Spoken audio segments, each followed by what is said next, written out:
Hanya karena beliau sedang sakit, sahabat Jis, mohon doanya mudah-mudahan beliau diberikan cepat kesembuhan ya. Amin ya rabbal alamin. Baik sahabat Jis, untuk sore hari ini tema kita keluarga bahagia, keluarga yang merdeka ya Ustaz ya. Ya, benar. Betul. Untuk sahabat Jis nanti yang ingin bertanya, boleh sahabat SMS kami atau WhatsApp kami di 0812625166, via telepon juga bisa di 0811626166 atau dari Facebooknya Sapa Parang Sidimpuan. Sahabat Jis, mari kita dengarkan tausiah pembuka kita dari Al-Ustaz dengan tema keluarga bahagia, keluarga yang merdeka. Silakan Ustaz. Ya, terima kasih Mbak Erin dan terima kasih kepada seluruh pendengar Obat Hati yang dirahmati Allah Subhanahu wa taala. Assalamualaikum warahmatullahi wabarakatuh. Alhamdulillahilladzi nahmaduhu wa nasta'in wa nastaghfiruh wa na'udzu billahi min sururi anfusina wa sayyiati a'malina. May yahdihillahu fala mudhillalah wa may yudlilhu fala hadiyalah. Asyhadu an la ilaha illallah wahdahu la syarika lahu wa asyhadu anna sayyidina Muhammadan abduhu wa rasuluh. Allahumma shalli ala sayyidina Muhammad wa ala ali sayyidina Muhammad. Wa qala ta'ala a'udzu billahi minasyaitonir rajim. Bismillahirrahmanirrahim.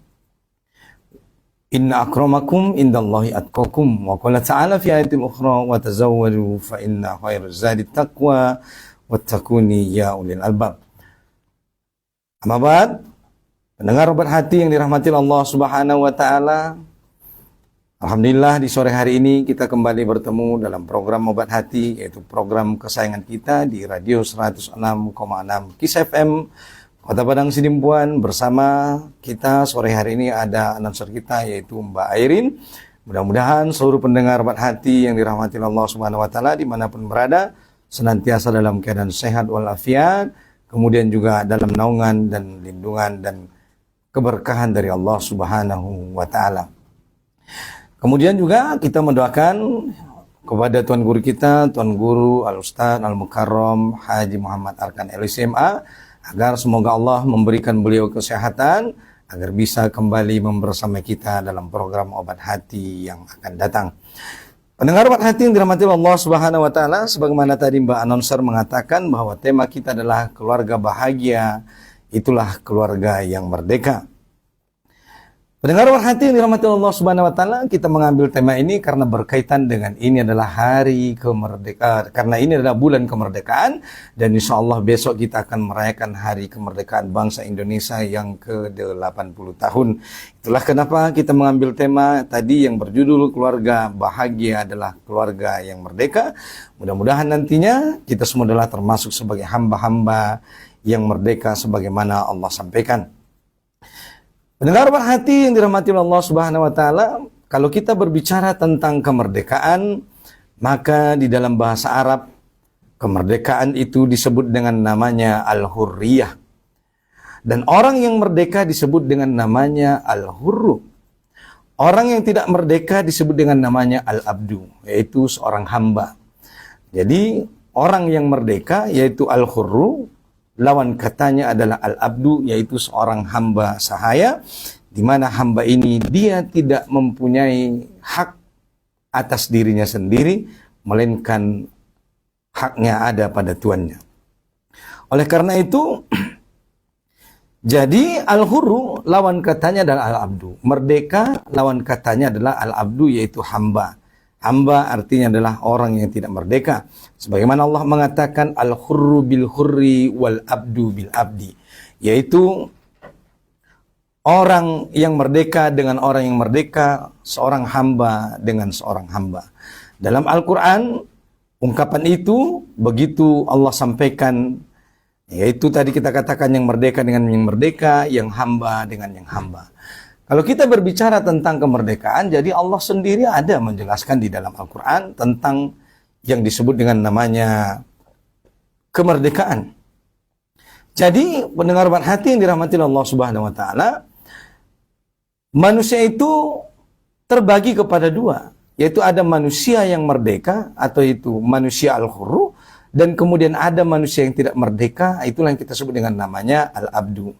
Oleh karena itu Allah Subhanahu wa taala menjelaskan kepada kita bahwa manusia itu adalah Harusnya dia menjadi manusia yang merdeka, karena manusia yang merdeka itulah yang sebenarnya manusia yang berbahagia.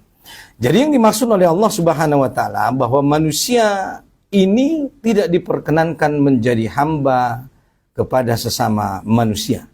Manusia tidak boleh menghamba kepada manusia, manusia tidak boleh menghamba kepada hawa nafsu, manusia juga tidak boleh menjadi hamba daripada setan. Manusia juga tidak boleh menjadi hamba pangkat. Manusia juga tidak boleh menjadi hamba jabatan. Manusia hanya boleh menjadi hamba Allah Subhanahu wa ta'ala. Dan posisi yang paling tinggi di hadapan Allah Subhanahu wa ta'ala itulah hamba Allah yang paling bertakwa. Oleh karena itu, manusia ini hanya boleh menghamba kepada Allah Subhanahu wa ta'ala, sehingga dia tidak boleh menghamba kepada selain dari Allah Subhanahu wa ta'ala. Oleh karena itu manusia yang merdeka adalah manusia yang dirinya hanya menghamba kepada Allah semata, tidak menghamba kepada dunia, tidak menghamba kepada hawa nafsu, tidak menghamba kepada setan, apalagi tidak menghamba kepada sesama manusia. Maka inilah manusia merdeka yang sesungguhnya sebagaimana Allah jelaskan di dalam Al-Quran. Pendengar hati yang dirahmati Allah Subhanahu wa ta'ala, ada hal yang menarik tentang kemerdekaan ini yang Allah sebutkan di dalam Al-Quran. Allah berfirman di dalam surah Ali Imran ayat 35. Allah Subhanahu wa ta'ala dengan jelas mengatakan di dalam ayatnya, A'udzu billahi minasyaitonir rajim. Bismillahirrahmanirrahim. Iz qalat imra'atu imrani rabbi inni nazartu laka ma fi batni muharraran fataqabbal minni. Yang artinya, dan ingatlah ketika istri daripada Imran dia berkata, Rabbi inni nazartu laka ma fi batni muharraran fataqabbal minni. Yang artinya, ingatlah ketika istri Imran berkata, wahai Tuhanku, Rabbi, wahai Tuhanku, inni nazartu laka, sesungguhnya aku menazarkan kepadamu, ma fi batni, apa yang ada di dalam rahimku, apa yang ada di dalam kandunganku ini, itu menjadi muharraran, yaitu menjadi orang yang merdeka. Jadi di dalam ayat ini, istri Imran itu berkata dan berharap bahwa anak yang ada di dalam kandungannya menjadi orang yang muharrar, yaitu orang yang merdeka. Yang dimaksud di sini orang yang merdeka adalah nanti ketika anak ini lahir menjadi orang yang hanya menghamba kepada Allah Subhanahu wa ta'ala, tidak menghamba kepada hawa nafsu, tidak menghamba kepada syaitan, tidak menghamba kepada manusia, melainkan menjadi manusia yang merdeka satunya, itu hanya menghamba dan menyembah Allah Subhanahu wa ta'ala. Maka kemudian dalam ayat itu berlanjut berkata, fataqabbala minni, maka ya Allah ya Tuhanku, terimalah najarku ini. Yang artinya istrinya Imran ini berharap bahwa anak yang nanti berada di dalam kandungannya itu adalah menjadi anak yang muharrar, anak yang merdeka, anak yang hanya menghamba kepada Allah Subhanahu wa ta'ala, itulah di Baitul Maqdis di Palestina. Pendengar hati yang dirahmati Allah Subhanahu wa ta'ala, kalau kita melihat sejarah bahwa istrinya Imran merupakan adalah ibundanya Maryam. Jadi istri Imran merupakan ibundanya Maryam, yaitu Hanna binti Fakud. Jadi Hanna binti Fakud adalah ibundanya Maryam, wanita suci yang Allah sebutkan di dalam Al-Quran.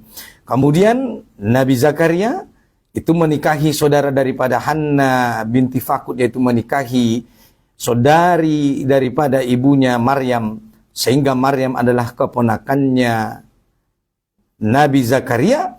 Dan istrinya Nabi Imran, yaitu ibunya Maryam, adalah neneknya Nabi Isa alaihissalam. Di mana kita ketahui di dalam sejarah bahwa nanti Maryam ini melahirkan anak yang diangkat oleh Allah menjadi Nabi, itulah Nabi Isa alaihissalam.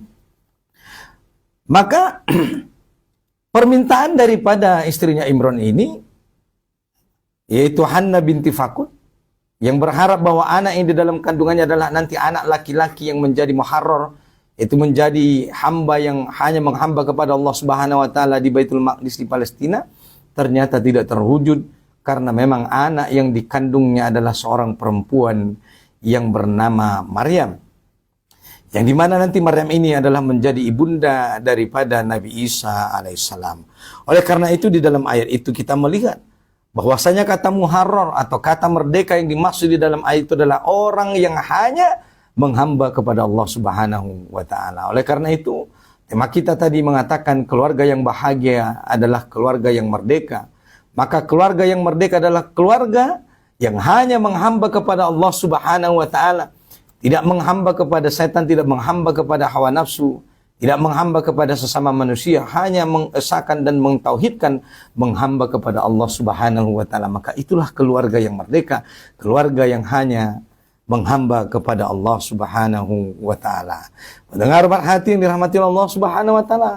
Kalau kita mau keluarga kita, suami, istri, anak-anak menjadi orang-orang yang merdeka, orang-orang yang berbahagia di dunia dan bahkan nanti berbahagia di negeri akhirat, maka jadilah kita hamba-hamba yang hanya menghamba kepada Allah Subhanahu wa taala, sebagaimana tadi doa daripada ibunda Maryam yaitu Hanna binti Fakun yang mengatakan Rabbi inni nazartu laka ma fi batni muharrar, bahwasanya ya Allah ya Tuhanku, aku menazarkan kepadamu bahwa anak yang berada di dalam kandunganku ini adalah anak yang muharrar, yang hanya menghamba kepada Allah Subhanahu wa taala. Oleh karena itu, selama kita hidup di dunia ini, jangan sampai kita diperbudak oleh dunia, diperbudak oleh hawa nafsu, diperbudak oleh setan, apalagi diperbudak oleh sesama manusia. Jangan kita menghamba kepada semua itu, tetapi jadilah kita orang yang hanya menghamba kepada Allah Subhanahu wa taala. Maka siapa yang menghamba kepada Allah Subhanahu wa taala, memurnikan akidah, memurnikan keimanan dan ketauhidan, terutama di dalam mensyukuri makna kemerdekaan ini, di mana besok hari Indonesia akan merayakan kemerdekaan yang ke-80 tahun, maka jadilah kita individu yang merdeka, masyarakat yang merdeka, negara yang merdeka, yaitu individu yang hanya menghamba kepada Allah, masyarakat yang hanya menghamba kepada Allah, negara yang hanya menghamba kepada Allah, dan keluarga-keluarga kaum muslimin yang hanya menghamba kepada Allah Subhanahu wa taala. Maka merekalah orang-orang yang beruntung kelak di hari akhirat mendapatkan surga Allah. Sebagaimana Allah katakan di dalam ayatnya, wasari'u ila maghfiratin mir rabbikum wa jannatin arduhas samawati wal ard uiddat lil muttaqin. Bersegeralah kalian meraih ampunan Allah Subhanahu wa taala dan meraih surga yang luasnya seluas langit dan bumi. Maka inilah orang-orang yang merdeka, inilah orang-orang yang muharrar. Mendengar hati yang dirahmati Allah Subhanahu wa taala, maka mari kita melihat pada satu kisah yang lain di masa daripada sahabat mulia, sahabat daripada Nabi Muhammad sallallahu alaihi wasallam, ada kisah di mana yang menjelaskan tentang makna kemerdekaan ini. Pada suatu ketika, pada saat perang Qadisiyah, yaitu perang yang amat dahsyat pada tahun 636 Masehi, Amirul Mukminin Umar bin Khattab mengangkat seorang panglima perang, yaitu sahabat mulia Sa'ad bin Abi Waqqas. Maka pada perang Qadisiyah, Sa'ad bin Abi Waqqas mengirim utusan kepada panglima perang daripada Raja Persia, yaitu Panglima Rustum. Seorang sahabat yang diutus tersebut adalah sahabat mulia yang bernama Rib'i bin Amir. Maka Rib'i bin Amir ini diutus oleh panglima perang Sa'ad bin Abi Waqqas pada perang Qadisiyah untuk menghadap panglima Persia, yaitu Panglima Rustum.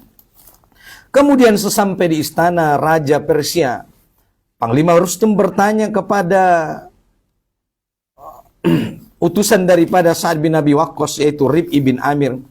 Panglima Raja Persia bertanya, apa yang membuat kalian datang ke kawasannya negeri akhirat daripada kezaliman agama kepada keadilan Islam? Maka kami diutus untuk menyeru kepadanya dan seterusnya sehingga kami memperoleh yang dijanjikan Allah Subhanahu wa ta'ala. Kemudian lalu Panglima Rustum bertanya, apa yang dijanjikan Allah kepada kalian? Rib'i bin Amir pun menjawab, maka Allah menjanjikan bagi kami surga bagi siapa saja yang mati dalam berjihad kepada orang yang enggan, dan kemenangan bagi yang hidup. Mendengar hati yang dirahmati Allah Subhanahu wa ta'ala, dalam dialog yang luar biasa antara Rib'i bin Amir dan Panglima Raja Persia, yaitu Panglima Rustum, itu mengatakan bahwasanya mereka diutus adalah untuk membebaskan manusia dari penghambaan kepada sesama manusia kepada hanya menghamba kepada Allah Subhanahu wa taala, dari sempitnya dunia kepada kemahaluasan daripada Allah Subhanahu wa taala, itu negeri akhirat yang abadi. Oleh karena itu, siapapun kita hari ini hamba-hamba Allah Subhanahu wa taala, terutama juga keluarga-keluarga kaum muslimin, kalau kita mau menjadi hamba-hamba yang merdeka, maka jadilah hamba-hamba yang hanya menghamba kepada Allah Subhanahu wa taala, tidak menghamba kepada hawa nafsu, tidak menghamba kepada dunia, tidak menghamba kepada setan. Maka individu yang menghamba kepada Allah, masyarakat yang hanya menghamba menyembah Allah Subhanahu wa taala, tunduk patuh kepada Allah. Begitu juga negara yang hanya tunduk patuh kepada Allah Subhanahu wa taala, maka itulah negara yang merdeka, masyarakat yang merdeka, keluarga yang merdeka, individu yang merdeka. Maka merekalah orang-orang yang berbahagia, yang terbebas daripada kesempitan dunia kepada kemahaluasan rahmat dan ampunan Allah Subhanahu wa taala. Karena memang banyak orang hari ini ketika hidup di dunia merasa dunia ini teramat sempit, disebabkan berbagai macam problematika kehidupan yang dirasakan, disebabkan karena dia kehilangan jati dirinya. Padahal Allah mengatakan bahwasanya bumi Allah Subhanahu wa taala ini adalah maha luas, bahwasanya ampunan Allah Subhanahu wa taala adalah maha luas, maha rahman, maha rahim. Oleh karena itu, siapapun kita yang hari ini, mungkin ada di antara kita yang terlanjur berbuat maksiat, berbuat dosa-dosa, bahkan dosa-dosa itu mungkin sudah menumpuk dan sepenuh bumi, maka Allah mengatakan bahwasanya ampunan Allah maha luas. Maka siapa orang-orang yang mungkin dia lupa, khilaf, salah, kemudian dia bertobat kepada Allah Subhanahu wa taala, maka dia akan mendapatkan ampunan Allah yang maha luas, maka dia akan mendapatkan bumi Allah yang maha luas. Kalau terasa sempit kehidupan ini, maka boleh kita hijrah menuju kepada keluasan bumi Allah Subhanahu wa taala, agar kita termasuk sebagai orang-orang yang beruntung di dunia dan juga beruntung nanti kelak di hari akhirat. Oleh karena itu, pendengar Pak Hati yang dirahmati Allah Subhanahu wa taala, maka jadilah kita orang-orang yang muharrar sebagaimana tadi dikatakan di dalam Quran surah Ali Imran ayat 35, sebagaimana perkataan daripada Ibunda Maryam Hanna binti Fakun, bahwa beliau menajarkan bahwa apa yang ada di dalam kandungannya anak keturunannya adalah menjadi orang-orang yang muharrar, yang merdeka, yang mengabdi hanya kepada Allah Subhanahu wa taala di Baitul Maqdis. Maka begitulah juga kita hendaknya menjadi orang-orang yang hanya mengabdi kepada Allah Subhanahu wa taala, mendedikasikan hidup kita sebagaimana kita biasa mengucapkan di dalam salat kita, inna salati wa nusuki wa mahyaya wa mamati lillahi rabbil alamin. Sesungguhnya ibadahku, hidupku, matiku, semuanya adalah hanya untuk Allah semata, hanya mengharap ridho Allah Subhanahu wa taala, tidak mengharap yang lain. Oleh karena itu, siapa yang bersandar kepada Allah Subhanahu wa taala, maka dia adalah orang yang senantiasa dalam rahmat naungan Allah, tidak akan pernah merasa kecewa. Karena orang yang berharap kepada makhluk, dia akan kecewa. Tetapi siapa yang berharap kepada Allah Subhanahu wa taala, bersandar kepada zat yang maha segalanya, maka insya Allah tidak akan pernah mengecewakan hambanya. Oleh karena itu, terakhir, seluruh pendengar hati yang dirahmati Allah Subhanahu wa taala, jadilah kita hamba-hamba yang muharrar, jadilah kita keluarga yang muharrar, suami, istri, anak-anak yang merdeka, yang hanya menghambakan diri kepada Allah Subhanahu wa taala, tidak tunduk dan patuh kepada manusia, apalagi manusia itu adalah manusia yang engkar dan menyuruh kita untuk durhaka kepada Allah Subhanahu wa taala. Karena Allah dan Rasulnya telah mengatakan, la ta'ati li makhlukin fi ma'syatil khaliq, tidak boleh kita taat kepada makhluk yang memerintahkan kita untuk bermaksiat kepada Allah Subhanahu wa taala, meskipun itu suami kita. Kalau suami kita dia menyuruh kita bermaksiat kepada Allah, maka istri tidak wajib taat. Tetapi mendengar hati, selama suami kita tidak memerintahkan kita untuk melanggar apa yang dilarang oleh Allah Subhanahu wa taala, maka seorang istri wajib taat sepenuhnya kepada Allah Subhanahu wa taala. Maka itulah istri yang soleha, yang kelak mendapatkan surga, dan surga dari manapun yang dia inginkan. Mudah-mudahan kita semua adalah termasuk sebagai hamba-hamba yang beruntung, hamba yang muharrar, yang mendapatkan surga Allah, surga jannatun tajri min tahtiha al-anhar, orang-orang beriman yang insyaallah kelak di hari akhirat adalah orang yang kekal di dalamnya. Amin ya rabbal alamin. Barakallahu fikum. Demikian sebagai pembuka kita pada kesempatan kali ini, dan kesempatan ini saya kembalikan kepada announcer kita Mbak Erin. Wabillahi taufiq wal hidayah. Assalamualaikum warahmatullahi wabarakatuh. Waalaikumsalam warahmatullahi wabarakatuh. Sahabat GIS, itu dia untuk pembukaan kita ya, sebagai tausiyah pembuka di sore hari ini dengan tema tadi keluarga bahagia, keluarga yang merdeka, yang disampaikan oleh Al-Ustaz kita Ustaz Martua dari SPD. Sabagis, untuk pertanyaan nanti akan kita tanyakan kepada alustar kita selepas yang satu ini ya. Jadi untuk Sabagis yang ingin bertanya, kami ingatkan kembali boleh seputar tema keluarga bahagia, keluarga yang merdeka. Atau mungkin Sabagis ingin bertanya di luar tema juga silakan sahabat ya. Yang penting pertanyaannya seputar rumah tangga atau seputar keluarga. Ya. Boleh Sabagis bertanya kepada kami melalui SMS WhatsApp 0812-625-1066 atau boleh juga dari SMS WhatsApp bukan telepon. Boleh telepon 0811-626-1066. Yang ingin dari Facebook Sabagis diterima dari Facebook Desa Pembadang Silimbuan atau juga dari live TikTok kami Sabagis di Radio K 106,4 Silimbuan ya. Kami akan kembali sesaat lagi untuk Anda sahabat, pastikan tetap berpadu di Obat Hati hingga nanti jelang pukul 18 waktu Indonesia Barat.